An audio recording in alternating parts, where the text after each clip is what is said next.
The thing about war is it only works if both sides believe they're the good guys. The truth is, we're not so different. We fight to get back what was once ours.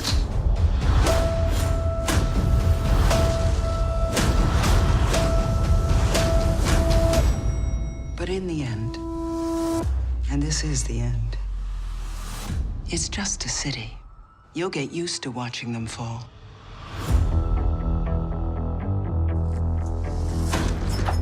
I think we're safe for now. We need to figure out our next move. No, there is no next move. And there is no we. What is that? We're not here to eat. Are those pork? No, the shrimp. Oh, this guy's got pork. God, you're weird. I'm not looking for super friends. Shit. That doesn't matter. Can't fight these people. Not even with whatever it is your hand can do. It's cheap. It's not. They're hunting our friends, our families, and they're not gonna stop there.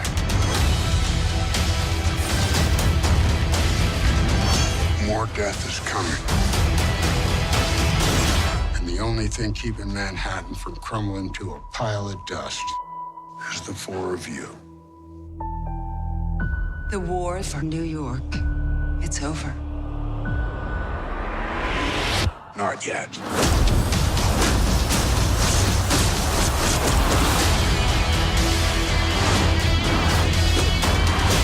Nice ears. They're horns. I can see you've formed a kind of bond. I promise you it's temporary. Electra. They will disappoint you. Jessica. Like it or not, we belong out there together.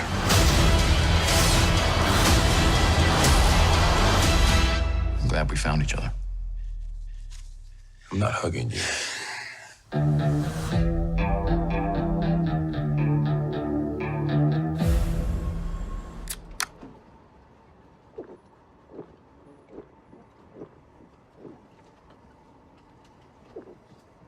It's been a long week.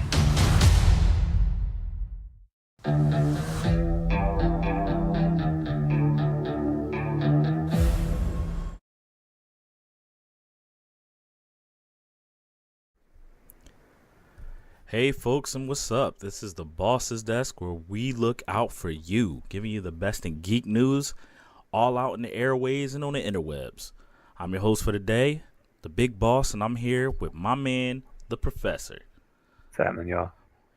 So we're just going to dig right into it. We just got finished watching this trailer for the Defenders that got released in Comic-Con, and it's shaping up to look pretty good. I'm interested. Yo, I'm definitely in. I mean, I'm one of the few I think liked all four of the different series. I know a lot of people didn't really like Iron Fist that much. Yeah. I liked it for what I thought it was, and I'm excited to see all four characters go together. Yeah, man, that's how I felt as well. I really liked all four characters' arc, and I'm looking forward to this team up. I know, yeah, like you said, I know a lot of people weren't with Iron Fist. Anybody that asks me, I always tell them, you know what, start on episode 6. If you really want to have a good time with this show, if you're not, familiar with it. But Iron Fist, to me, they did as well as they could with the source material, because I feel like it's not really interesting until you actually get to Kunlun. So, right. Yeah. But it's nice to see all of these characters playing well together in this environment. This is going to be fun. So you got like Daredevil and Iron Fist, which are like heavy, just artistic kung fu martial arts, and you're gonna see these guys kicking behind. You got Luke Cage and Jessica Jones, who are just like straight up brawlers, but they got they got the strength to back it up. So it's gonna be fun to just see all of them working together and clashing together as well. Yeah, I mean, it looks like there's going to be a couple different, kind of almost clashing events. It looks like it's not going to be a smooth to start with. Not at all. It looks like somewhere along the line, it's not going to be smooth to move along with. It's interesting to see kind of the trailer. Kind of seems like it might give away a little bit of the arc of the series, but it's not giving away a whole lot of information. So I kind of like that. Yeah, I kind of like that you kind of have a general idea where things might go, but you really don't know what's happening to cause it. Right. So So I'm gonna be all right with that when that comes down. I'm curious, wonder, the scene that they show with the four of them together in an office building. I want to know how that all comes about. And eventually you see them all. Of course, Daredevil's really the only one who has a costume, quote unquote, at this point. So, but you see him in the suit, at some point in the trailer, and with the other three fighting together, and then we see them fighting against each other. At least it looks like he and Fist get into it, and maybe Jessica Jones steps in to interrupt it. And I'm wondering, looking like it's probably maybe over Elektra, because no real big spoiler that Elektra is going to be part of the series, that maybe might even be one of the villains, as it were. Yeah. And it looks like she gets into it at some point with Danny, with the Fist, and I'm thinking maybe Daredevil jumps in to try to protect her, and that's how the two of them end up in it. That's the impression that I'm getting anyway. That's what I'm thinking is probably going to happen. Yeah, because when we left Elektra's character in season 2 of Daredevil, she was still with the Hand, right? She's still with the Hand. So she was actually technically at the end of season 2 of Daredevil, when you see Elektra for the last time, she's dead. She's been killed at this point by Nobu. I think it was Nobu. Yeah, pretty sure it's Nobu. But her body has been recovered by the Hand, and putting her through that process to bring her back to life. Right. And part of that process in the comics was also a brainwashing at the same time. Yeah. So when you brought them back to life, you could essentially mold that person to be, whoever you actually wanted them to be. There's actually a really cool, quick side note, Wolverine trade paperback about that. I forget the name of it exactly now that I just said it. I own it. It's in another room, of course. But it's essentially a story about how the Hand uses the son of a friend of Wolverine's to lure him to Japan. They jump him, they kill him, and they reprogram him. Wow. And they use him as an assassin for their own purposes. Yeah. And he goes around killing all these different other superheroes, and they start rezzing those superheroes to be on their side. It's a really, really cool series. It's got him, it's got Elektra, it's got a whole bunch of the X-Men, got the Fantastic Four.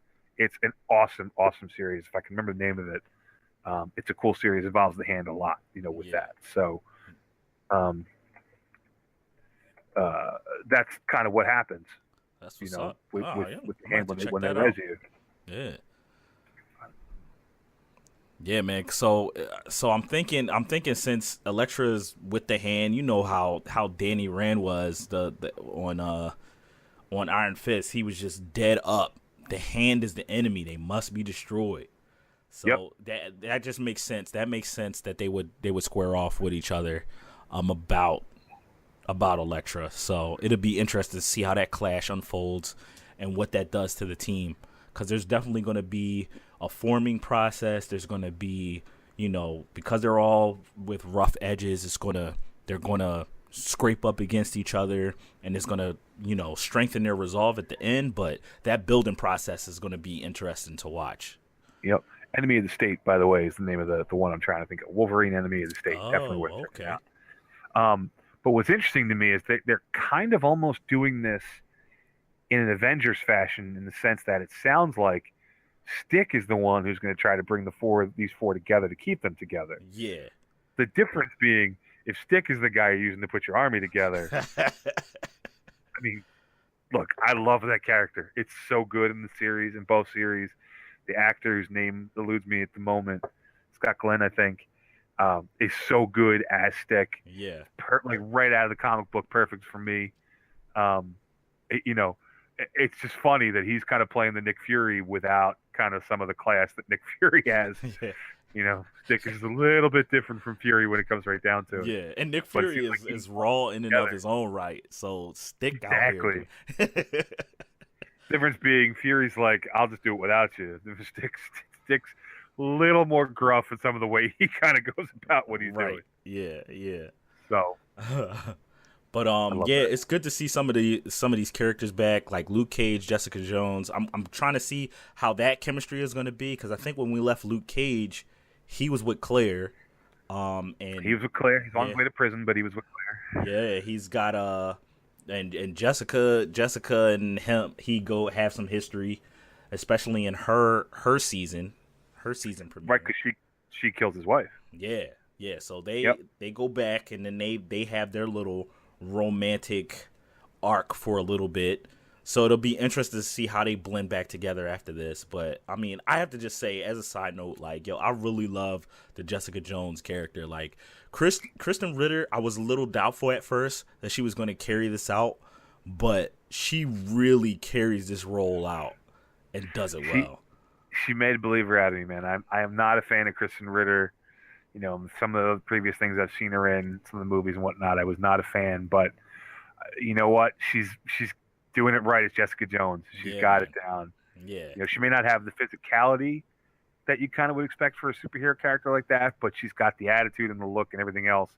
You know, she's rolling with it, I'm okay with her now. I still don't like her necessarily as an actress, but I'm okay with her in that role. Yeah, yeah. It's fun to see her, like, she just has this devil may care attitude about everything, like, whatever, and nobody's trying to be a superhero here. I'm not really even trying to get in this. So it'll be fun to see how those two get into the group. Yeah, because she doesn't even want to be a superhero when it comes right down to it. Yeah. You know, she just wants to be left alone. You know, and in the comics, her and Luke get together. They end up getting married. They end up having a baby. Yeah. You know, so you think at some point down the line this is going to have to come to fruition on the TV shows. So, you know, I'm guessing maybe old Claire is going to get pushed out of the way here at some point. Yeah, yeah. You know, to move on. I'm hoping, as much as I do like Rosario Dawson, I'm hoping they don't turn that character into a superhero like has been rumored that she's going to get her own show and she's going to have powers and stuff now. And they've kind of been hinting at that from the last couple of shows she's been in where she's leaving and she's, you know, learning how to fight. And at one point she's taking the tiger claws, you know, saying, these are mine. She's taking them with her. Yeah. You know, I don't want to see them turn her all of a sudden into a hero. I kind of like her being, A, I kind of like her being the glue that connects the shows. And B, I like her just being a normal person. Yeah. I like her being yeah. I like her being night nurse. Like, she's awesome as night nurse. I mean, we have two different night nurses in this Marvel Cinematic Universe. The one, we're not really sure if she's really going to take that role, and that's Rachel McAdams from Doctor Strange. Doctor Strange, yeah. And then you have Claire Temple, who's also night nurse. So it's like there'll be a good opportunity to merge those two, or even just like not merge those two, but like have those characters join within the cinematic universe, or just watching Claire just support these heroes. She's our perspective in the show, right? And I don't want to lose that by making her a character, like making her a hero. Yeah, I think it would just be a little bit of a stretch, you know, to make that change for her, to make her, you know, all of a sudden a hero on the show. I think it might just be a little weird. Yeah, not to take away from, but she is, like, for me, she is a hero in the show, but she's not a superhero. Not all heroes wear capes. That's what they say. That's right. Absolutely right. Yep. So keep Claire as night nurse, doing her support thing, just crushing the game that way. I think that works for me. Yeah, hopefully they'll leave it that way. Yeah, yeah. So let's talk about Sigourney Weaver as the main villain of this series.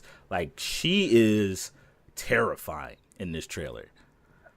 She's just got a way about her, man, that, you know, she's just a good villain. Yeah. When it comes right down to it, she's got the air about her that makes her, you know, like I was saying off air, Cabin in the Woods is one of my favorite movies, just because it's so stupid. It's such a great movie, and the very end of that movie, you know, spoilers if you haven't seen 3 or 4 year old, 5-year-old movie, she shows up as basically the one behind everything, you know, and these two people are pleading for their lives, and she's like, I don't care, you're gonna die, so everybody else can live. You know, she's just such a heartless, cold individual. She's so good at, and I cannot wait to see how she's going to be in the show, especially. Like I was telling you again off air, the quick clip with her and Madame Gao having some kind of back and forth. That I need to see that. Very strong, very, very strong female characters. You know, clearly the heads of their own organizations. You know, I have to see what that interaction is all about. I cannot wait. Yeah. Cannot wait. Yeah. Yeah, and it's just great to see. It's great to see that. It's great to see Sigourney Weaver taking this role and like really making you feel the menacing aspect of her character. Like, yeah, and I'm in for that convo too. I need to know what's going on. She just has that look, man. That she just has that stone cold look on her face. Yeah, that she can just whip on you. That makes you literally scared of her just by looking at you. That's all she got to do. Just whip a look on you, and you're like, okay. Oh, all right. Okay, that's how we doing it. You used to fight aliens, so I'm going to leave you alone. You know? Oh man, but yeah, like the trailer looks good. I mean, we see some scenes of just the chemistry, the back and forth between the members of the Defenders team, and you know that's shown alongside with this this voiceover of Sigourney Weaver's character throughout. We're watching this villain kind of just like take New York City by storm, the underworld of New York City by storm. This is like, and it makes you feel like, it makes you understand why the Defenders have to exist. Because if you see something like this, you're like, oh, in the greater scale of the Marvel Cinematic Universe, it's like, oh, why can't the Avengers handle this? Why can't somebody else handle this? Why do these guys have to handle it? But it's like you feel the necessity of the Defenders. Like this is the underbelly of New York that the Avengers just wouldn't know anything about. Well, it's the line from Homecoming. It's below our pay grade. Yeah, true. Yeah, and Iron Man says that. Yeah, so it's like the Defenders are needed and necessary in this universe, and Marvel has done a good job of setting up that need.